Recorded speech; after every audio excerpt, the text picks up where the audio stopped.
I thought I had married into a legacy of light, a family whose name was etched in the gold leaf of history, and whose reputation was as spotless as the white marble of their ancestral estate. When Cyrus Thorne asked for my hand, I didn't just see a man, I saw a savior. I was a researcher living on coffee and student loans, and he was the heir to a medical empire that had saved millions of lives. I thought our love was the ultimate coincidence, a bridge between my humble science and his vast fortune. I didn't know that my humble science was exactly why I had been headhunted. I didn't know that our wedding wasn't a union, but an acquisition. I wasn't his wife. I was a biological insurance policy. And the reason his family was so obsessed with saving lives was because they were desperately trying to hide the fact that their own blood was a death sentence. I was the cure they had been searching for, and they were willing to drain me dry to get it. My life before the Thorns was a quiet one. I was a geneticist, specializing in rare blood markers, the kind of work that happens in windowless labs and rarely makes the news. I was happy, in a sterile sort of way, until I met Cyrus. He didn't find me at a gala or a high society ball.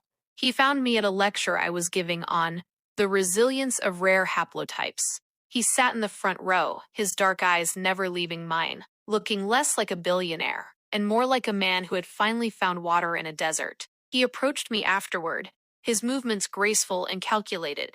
"You speak about DNA as if it's poetry, Alara," he said, his voice a low, resonant hum. "My family has spent a century trying to master the body, but we've never looked at it with the soul you seem to possess." The courtship was a whirlwind of intellectual stimulation and overwhelming luxury. Cyrus was attentive in a way that felt almost spiritual. He wanted to know everything about my family history, my health, and the longevity of my ancestors. I thought he was just a man who valued heritage. He told me the Thorns were a family of legacy, and that they were very selective about who they brought into their fold because they believed in preserving excellence. I was flattered. I was a girl from a small town who had worked for every penny. Being told I was excellent by a man like Cyrus felt like being crowned. We married within a year. The wedding was a private affair at their ancestral home, Blackwood Manor, a sprawling Gothic estate that felt like it existed in a different century. The Thorns were all there. Cyrus's father, Silas, a man with skin like parchment and eyes like cold flint, and his mother, Beatrice, who wore a permanent mask of fragile elegance. The moment I moved into Blackwood, the honeymoon phase took a sharp, clinical turn. It wasn't that Cyrus stopped loving me, but his love became obsessive in a way that felt medical. Every morning, Beatrice would insist I drink a fortifying tonic made by the family's private physicians. Every week, I was scheduled for routine checkups to ensure I was adjusting to the estate's altitude. "We are a family of healers, Alara," Silas told me during one of our formal, silent dinners. "We take health very seriously. You are part of the Thorn lineage now. Your vitality is the family's vitality." I started feeling like a prize horse rather than a bride. I was restricted from leaving the estate without an escort. My diet was strictly controlled. My lab work was sponsored by the Thorn Foundation, but they moved my research into the manor's basement, a high-tech facility that was cut off from the outside world. I told myself it was just their way of being protective. I told myself that billionaires were allowed to be eccentric. I didn't realize that I was being prepped for a harvest. The first real sign of the darkness came when I brought up the topic of children. We were sitting in the library, the fire casting long, dancing shadows against the rows of ancient leather books. "Cyrus, I was looking at the family tree in the hall," I said softly. "I noticed that for the last 3 generations, there have only been single sons, and none of the wives are in the portraits after a certain year." "Where are they?" Cyrus's hand tightened around his glass. The warmth in his eyes vanished, replaced by a cold, distant, glassy look. "The Thorn blood is powerful, Alara. But it is also demanding. Some women, they weren't strong enough to carry the weight of it. They retired to our private estates abroad for their health. But what about us? Our children?" He stood up and walked over to me, kneeling at my feet. He took my hands in his, and for a moment, he looked terrified. "That's why we found you, Alara. You're different. Your markers, your resilience. You're the strongest woman we've ever found. Our children won't just be thorns. They will be the beginning of something new. Something perfect." He didn't say, "I love you." He said, "You're the strongest." It felt like a compliment to my immune system, not my soul. The curiosity of a scientist is a dangerous thing. One night, while Cyrus was in the city for a board meeting, I used my bypass codes to enter the secure wing of the basement lab. I thought I was going to find his research on oncology. Instead, I found the Thorne archives. There were medical records dating back to the late 1800s. I started reading, and the horror of the Thorne legacy began to unfold. It wasn't a history of healing, it was a history of a genetic mutation, a rare, degenerative blood disorder that caused the Thorne men to slowly waste away by the age of 50. It was a family curse that they had tried to hide behind their medical empire. But the real horror was the wives. I found the files on the women who had come before me. Mary, 1920. Elena, 1954. Catherine, 1988. They all had the same rare blood type 1 had. They weren't chosen for love. They were chosen for their compatibility. The Thornes hadn't been looking for wives. They had been looking for biological donors. In the 1950s, it was blood transfusions. By the 80s, it was bone marrow. I found the secret surgical schedules for Catherine, Cyrus's aunt-in-law. She hadn't retired to an estate abroad. She had died in this very basement after her body gave out from the repeated harvesting of her cells to keep her husband alive. I stood in the cold blue light of the lab, looking at my own name on a folder at the end of the shelf. Inside was my complete genetic map, marked with red ink. Underneath my photo, in Silas's handwriting, were the words, "The Universal Mother. Expected yield, 15 years." I realized then why Cyrus was so obsessed with my health, why I was being fed tonics and kept under watch. I wasn't there to bear his children, I was there to be his pharmacy. The Thorne men married women with my specific genetic resilience, so they could borrow our vitality to fight off their own decay. They were biological vampires, hiding behind the prestige of a medical foundation. Cyrus didn't love me. He was desperate to live, and I was the medicine. I felt a scream rising in my throat, but I forced it down. I was a scientist. I knew that if I panicked, I would be sedated and moved to the recovery wing before I could ever reach the gates. I had to be smarter than the lab I was trapped in. I looked at the monitors and saw the live feed of the manor.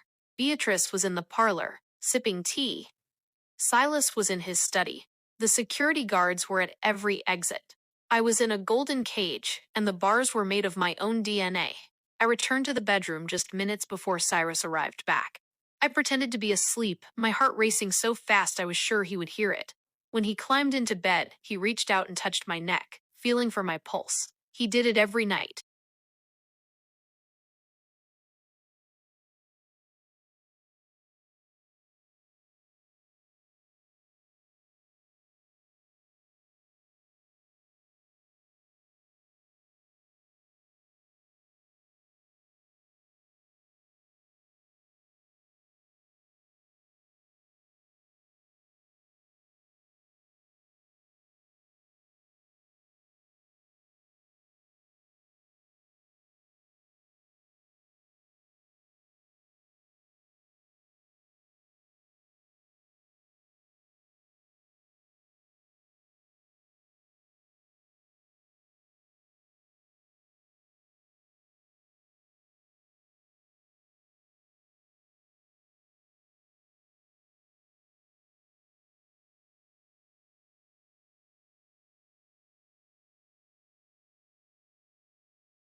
For a fleeting second, I saw the man I thought I had married, the man who loved poetry and science.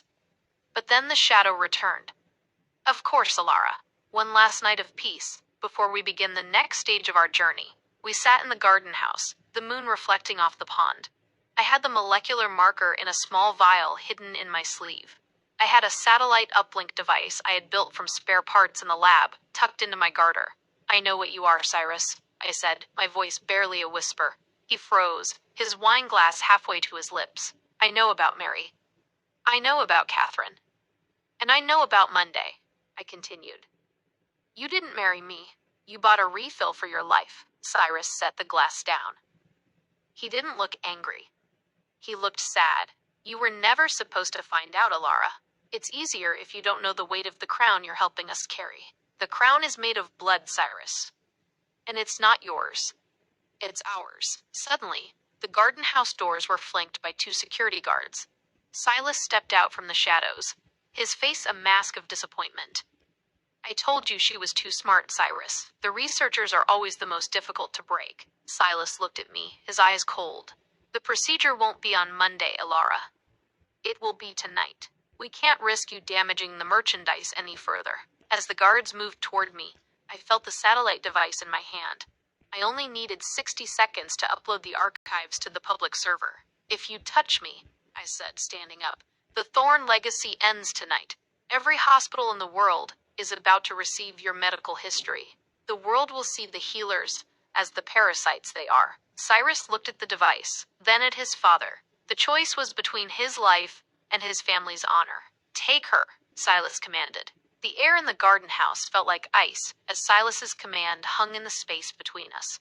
The 2 guards stepped forward, their shadows stretching long across the polished stone floor. Cyrus remained seated, his face a ghostly pale mask of indecision. He was caught between the woman he had meticulously acquired and the father who held the keys to their survival. I wouldn't do that, I said, my thumb hovering over the activation switch of the satellite uplink. I've spent the last week in your lab, Silas. I didn't just find your secrets. I weaponized them. The moment my heart rate exceeds a certain threshold, or the moment this device is crushed, the entire Thorn archive goes live to every major news outlet and medical board in the world. You want my marrow? You'll have to take it from a woman who has already destroyed your name. Silas signaled the guards to pause. His eyes narrowed, scanning my face for a bluff. You're a researcher, Alara. You're driven by logic, not suicide. You know that if you leak that data, we will be ruined, but you will also be a widow with nothing. If you cooperate, you remain the Queen of Blackwood. You will live a life of luxury, and we will ensure you are comfortable. Is your pride worth your life? My life isn't a commodity for you to manage, I replied, my voice gaining a strength I didn't know I possessed. And I was never the Queen of Blackwood. I was just the latest battery you bought to keep the lights on. They didn't kill me. They couldn't. But they were desperate. Silas ordered the guards to sedate me. Not with a struggle, but with a hidden gas line built into the garden house for unruly guests. As the world began to spin and fade into a hazy gray, I felt the satellite device being pried from my hand. I woke up hours later, strapped to a cold, surgical table in the basement lab. The lights were blindingly white, and the smell of antiseptic was overwhelming. Cyrus was there, dressed in surgical scrubs, his face hidden behind a mask. Beside him was the family doctor, prepping a long, hollow needle. I'm sorry, Alara, Cyrus whispered, leaning over me. My father is right. The legacy has to continue. We will give you the best care. You'll barely remember this tomorrow. You're wrong, Cyrus, I slurred, the sedative still heavy in my blood. I've already changed the game. What they didn't know was that the tonic Beatrice had been giving me wasn't the only thing being ingested in that house. For the last 3 days, I had been microdosing the Thorn's private water supply with the molecular marker I had synthesized. As the doctor plunged the needle into my hip to begin the marrow harvest, the monitors connected to Silas, who was resting in an adjacent room, hooked up to a temporary dialysis machine, began to wail. What's happening? The doctor shouted, looking at the data streams. His blood, Cyrus gasped, staring at the microscopic feed from Silas's latest sample. It's glowing. It's a tagging agent, I said, a slow, tired smile spreading across my lips. I linked it to the Thorn mutation. It It doesn't just show up on a lab test. It reacts to standard UV light. Every thorn in this house is now a walking neon sign of their own decay. You wanted to keep your bloodline a secret? Now, even a child with a black light can see what you are. The panic in the lab was instantaneous. Silas, hearing the commotion, stumbled into the room, his face contorted in rage. Under the high-intensity surgical lights, his skin took on a faint, eerie luminescence, a ghostly green glow emanating from his very veins. "You've poisoned us," Silas screamed, lunging toward the surgical table. "No," I replied. "I just made you visible. I brought the darkness in your blood into the light." In the chaos that followed, as the doctors tried to understand the molecular tag, I used a small surgical scalpel I had hidden in my palm earlier that evening to cut through my restraints. My heart was pounding, but the adrenaline had cleared the last of the sedative. I knew I couldn't just walk out the front gate.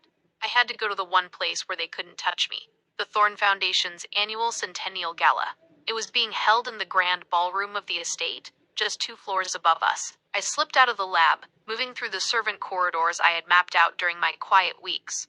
I found my way to the dressing rooms and stole a long, black velvet cloak to hide my hospital gown. I burst through the ornate mahogany doors of the ballroom just as the master of ceremonies was announcing Silas Thorne for his keynote speech. The room was packed with the world's most powerful people, senators, scientists, and philanthropists.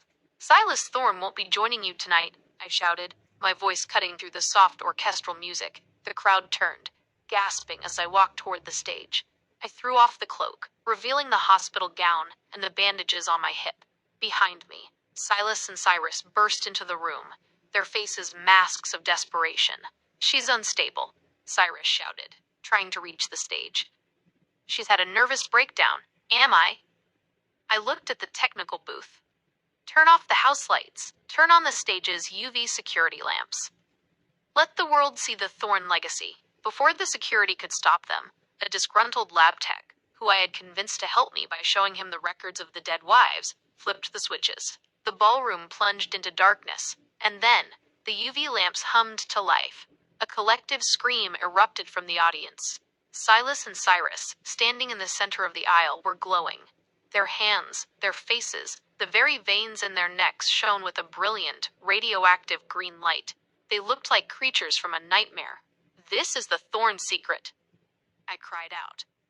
"They aren't healers. They are parasites who use women like me as biological refills for their dying blood.